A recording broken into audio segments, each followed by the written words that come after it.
Om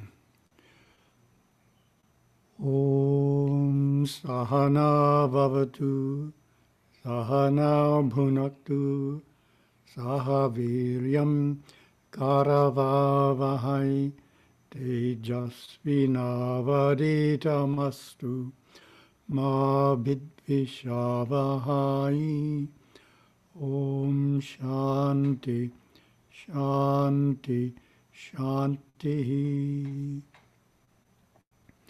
And we will attempt to share the screen. Share. We go, October 22nd in Asia.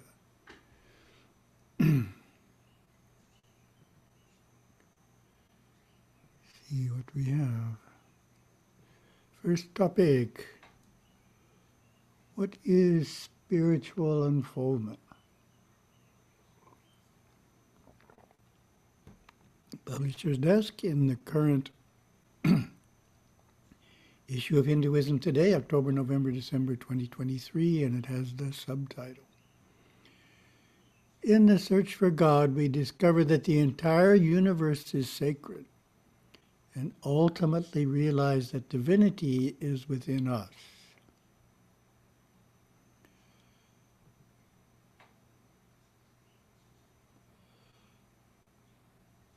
On occasion, I am asked, how would you define Hinduism? I am a Hindu, but I don't know much about my religion. So why don't you give a thought there for a second? If this young man asked you, how would you define Hinduism? What would you say in response?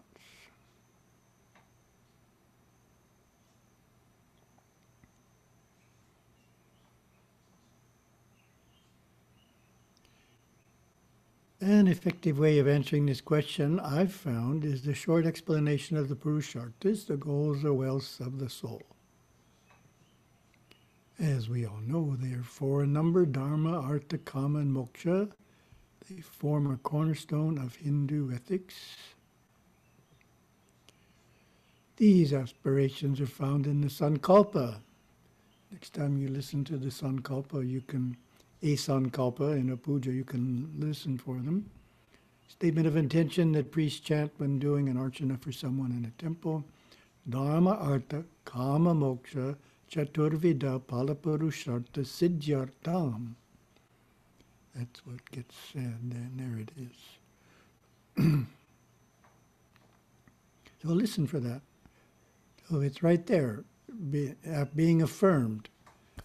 You know, blessings are being generated for those requesting archana, and they're generated for all four aspects of life: Dharma, Artha, Kama, and Moksha.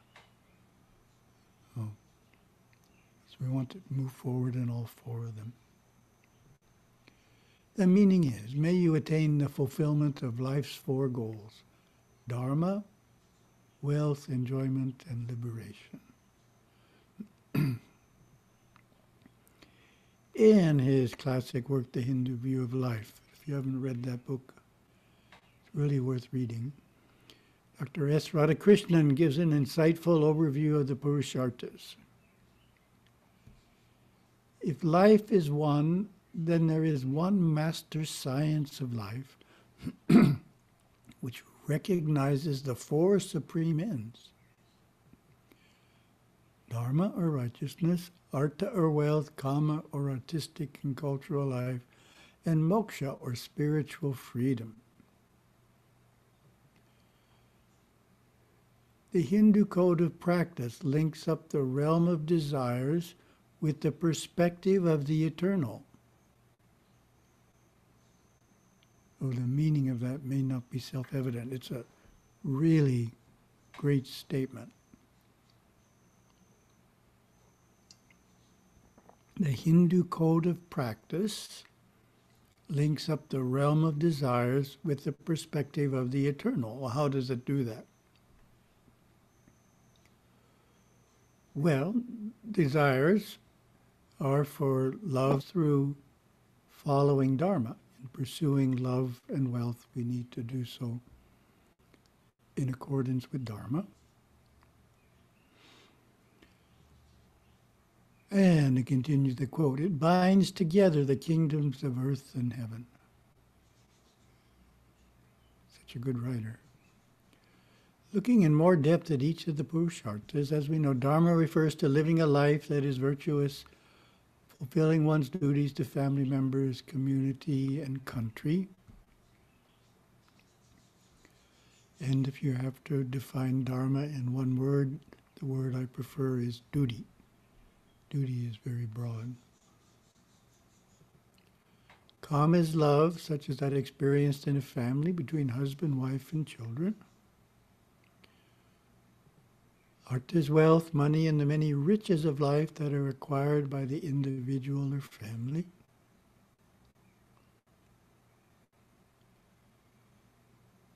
And moksha is spiritual attainment, liberation from the cycle of reincarnation. As Gurudeva was saying in his talk there, that means you're no longer living in a physical body, which has lots of advantages. The meaning of the first three goals, Dharma, Artha, and Kama, and how to achieve them is self-evident. They are the natural pursuits of a mature, stable family. And in many religions, that's the totality of the religion, is pursuing wealth and love according to Dharma.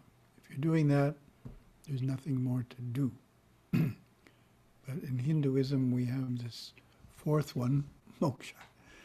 So there's a lot more to do. Not so obvious, however, is the nature of moksha and how to achieve it. And that's a question for you. How would you answer the question, what is the nature of moksha and how do we achieve it? Give you a minute on that. It's not that well understood, actually.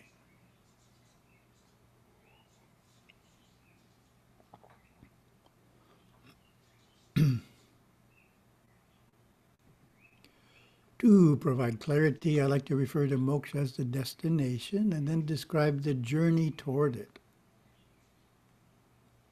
So the journey toward moksha. Sanskrit name for this journey is adhyatma vikasa, which in English can be rendered as unfoldment of the soul or higher self. Gurudeva uses that term in the Master Course a few times. Beautiful term, adhyatma vikasa, spiritual unfoldment. So of course I like to ask ChatGPT what it thinks about things. So I asked ChatGPT, explain the Hindu concept of adhyatma vikasa. And it gave a pretty good answer. Sometimes its answers are totally wrong. I have to evaluate them. Adhyatma vikasa refers to the development and growth of the spiritual self or the inner self. In Hinduism, it is believed that the ultimate goal of human life, so Dharma, Artha, and Kama aren't the ultimate goals, moksha is. The ultimate goal of human life is to achieve spiritual liberation or moksha, which can be attained through adhyatma vikasa, the process of spiritual evolution. It's also a term Gurudeva uses, spiritual evolution, not to be confused with the scientific idea of Darwinian evolution, which is of physical things. This is the evolution of the soul. Process of spiritual evolution, the maturing of the soul. Nothing to do with physical evolution. The example I use to illustrate the relationship of adhyatma vikasa to moksha is to visualize a mountain with a winding path leading to the top. At the summit is moksha. The path represents adhyatma vikasa. In each life we were born at the same spot on this path that we reached in our previous birth. The goal in each life is to move forward, not to stand still, and definitely not to slide backwards. Oh, what causes those three events to happen? That's the question to you. So we start with, how do we progress on the path? Little stutter there. How do we progress on the path?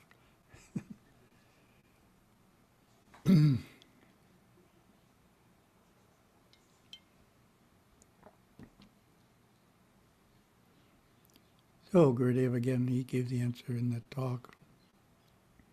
We progress on the path through performing spiritual practices called sadhana. And Gurudeva also sometimes uses the word tantra. Tantra refers to specific sadhana such as Mahavasana Tantra. So we progress through practicing spiritual practices, ideally quite regularly. What causes us to stand still on the path? Good question.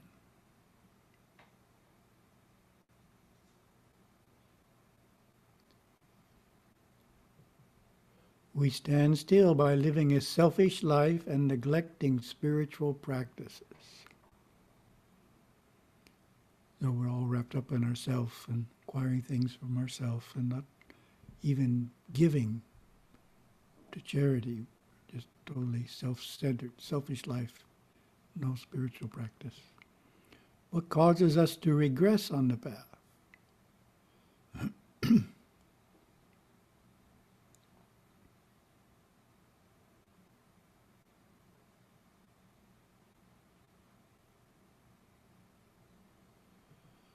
We regress by serious adharmic activities such as living a life of theft, depravity, or cruelty. So we have to do something seriously wrong to go backwards. Otherwise we just stand still. Progress, yes. Liberation, not so easy. So we learned how to progress, which is regular practice. Then we get a story you've heard. Hindus in their 60s often ask how they can achieve moksha in this lifetime. Those asking have generally not done much up to this point to advance spiritually, and suddenly feel an urgency to make a mad dash for moksha. That's a good phrase, huh? Make a mad dash for moksha in their remaining years. My counsel focuses on two principles. Another question for you. What do you think the two principles are? How would I counsel this 60-year-old Hindu couple?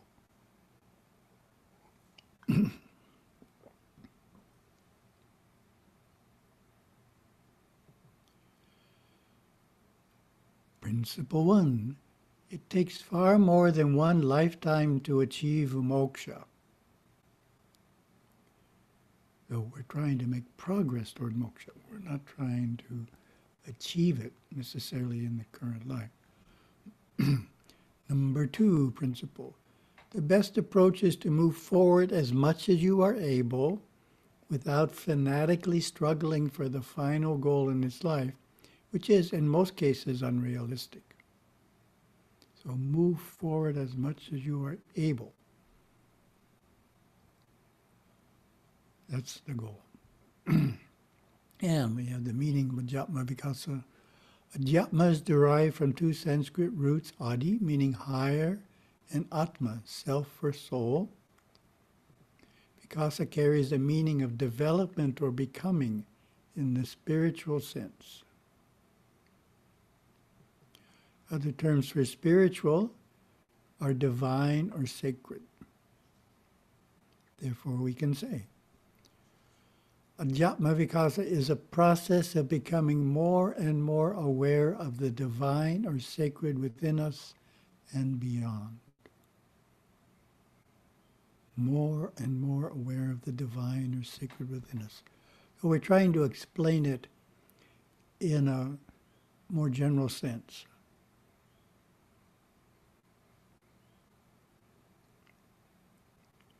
And my Teata Fisher story, you've heard that, some of you. A few years ago, I was impressed by a movie about Teata Fisher. Lived to be 100, 1895 to 1995. A renowned storyteller. In the 1930s, she represented Native Americans at state dinners in the presence of President Franklin D. Roosevelt. In the movie, she said that standing by a beautiful mountain lake was her cathedral. This inspiring statement about sacredness made me ponder the capacity of human consciousness to reflect, in its most profound moments, on the mystery and divine nature of existence. Japa vikasa can be described as getting more and more in touch with that sacredness, which is a natural state of our soul, our atma. And we're back to Dr. Radhakrishnan. Hindu view of life stresses that Hinduism is a religion based on experience of the divine, which he refers to as reality. Quote, religion, referring to Hinduism, is not the acceptance of academic abstractions or the celebration of ceremonies, but a kind of life or experience. It is insight into the nature of reality. Darshana. Or experience of reality. Anubhava. Or, Gandharanubhuti, same idea. Experience of reality. This experience is not an emotional thrill or a subjective fantasy, but is the response of the whole personality, the integrated self, to the central reality. Again, his sentences are so filled with meaning to talk about them.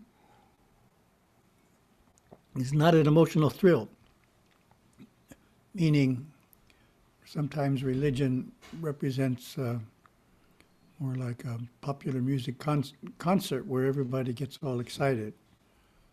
And that's the goal. It's a type of upliftment, but that's an emotional thrill. Or subjective fantasy means it's not just something that's in your mind but not really true. So it's a real experience, darshana or anubhava, we're trying for, which causes moksha, or as Gurudeva says, merging with Shiva. Gurudeva taught 4 approaches to experiencing sacredness. What are Gurudeva's 4 approaches to experiencing sacredness? See who remembers all 4.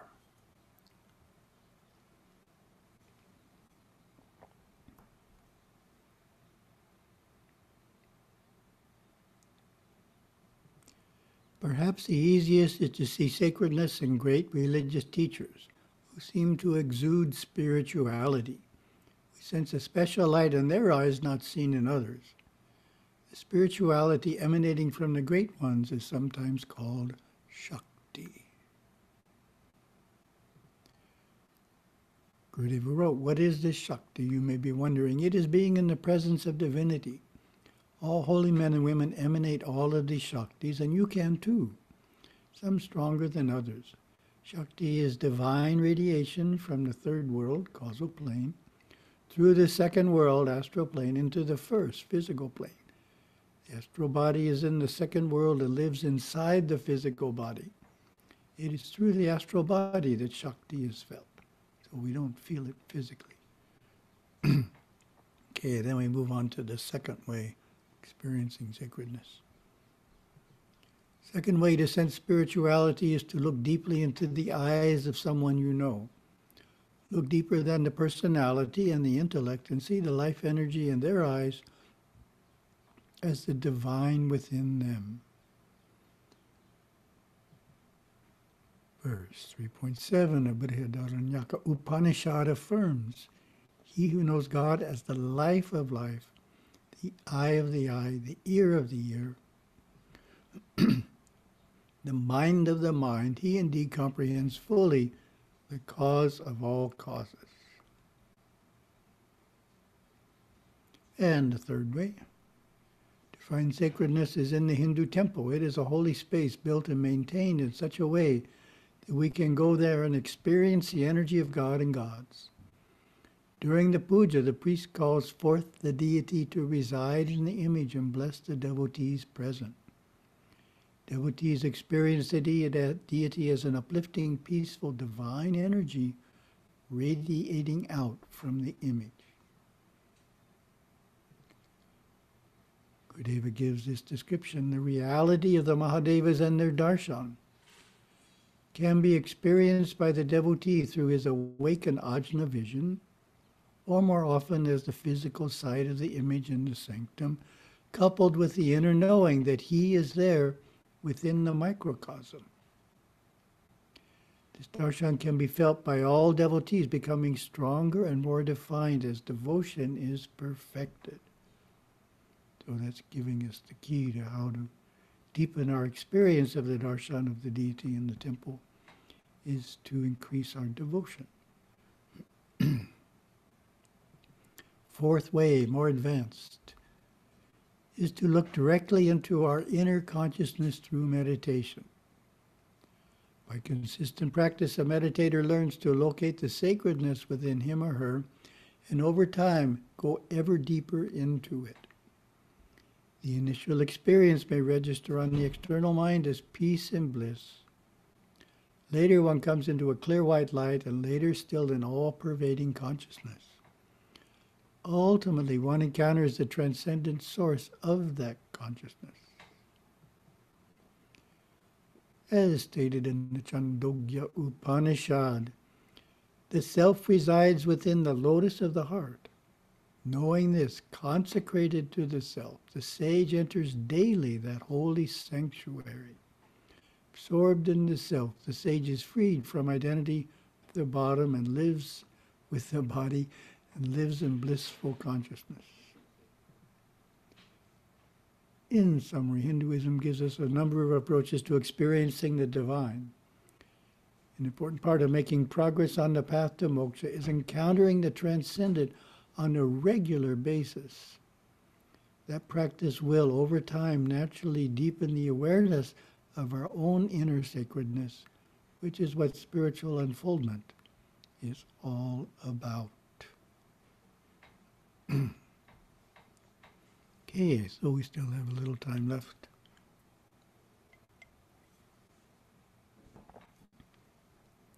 And we can move on to our second topic.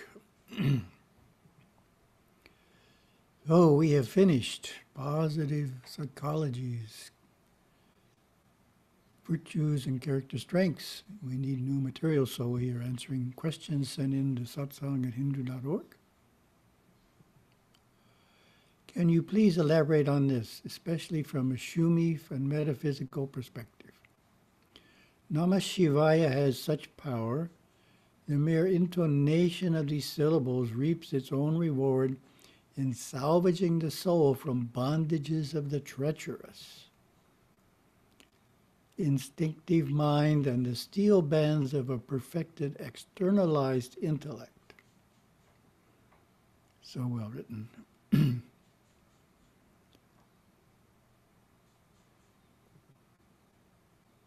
And the answer, from a Shumi perspective, the repetition over time of Om Namasivaya can allow awareness to move deeper than the third dimension and experience the fourth and even the fifth dimension. Doing so breaks the pattern of our thinking and actions being limited by instinctive and intellectual habit patterns. So that's the answer from the Shumi perspective. It helps us move awareness into the fourth and fifth dimensions, which starts breaking up the instinctive and intellectual patterns of behavior to more spiritual and creative ones. Next question. During times of intensity, how does japa work to stabilize outer life? Again, interested in the metaphysical unseen perspective. Japa is clearly very potent for stabilizing the mind in that moment, and interested in how this extends to activities during the day. general course of the individual's outer life when practiced as part of daily sadhana?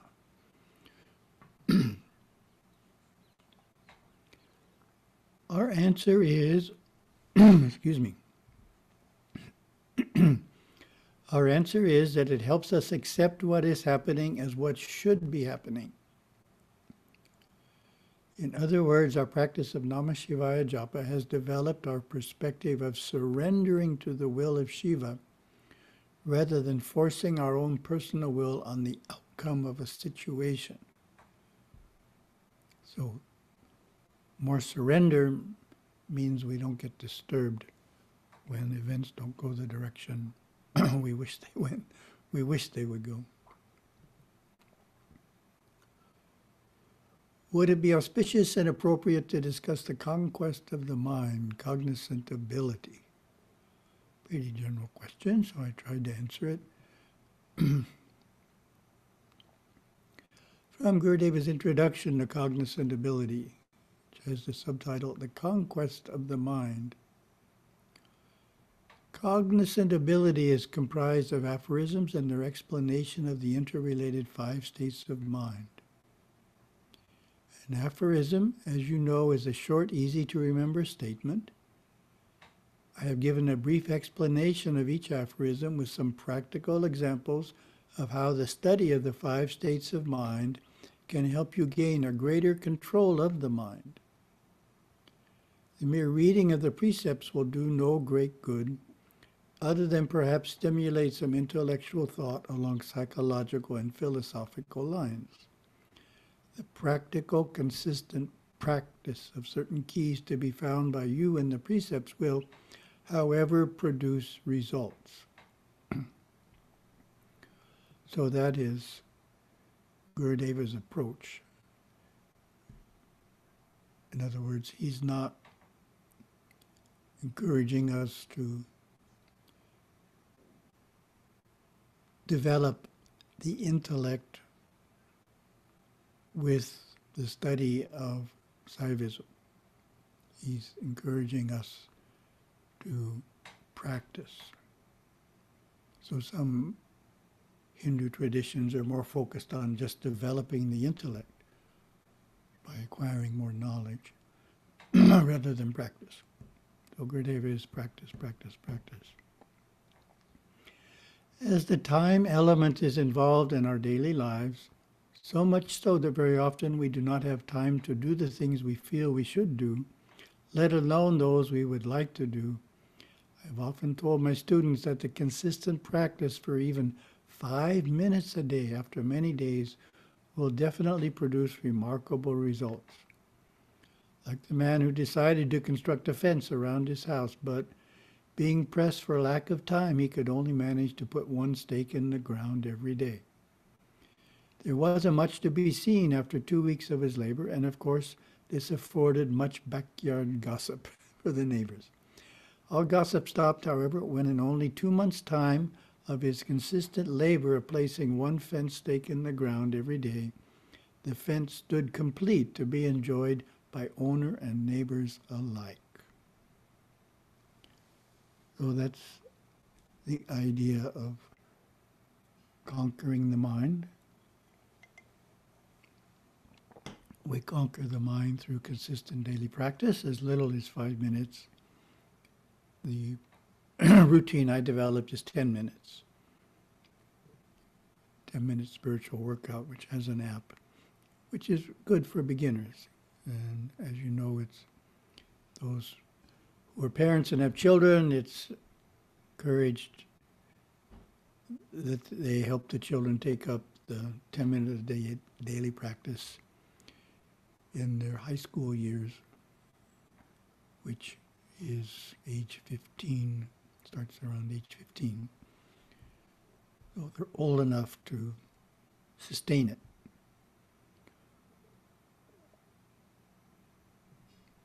Oh, thank you very much.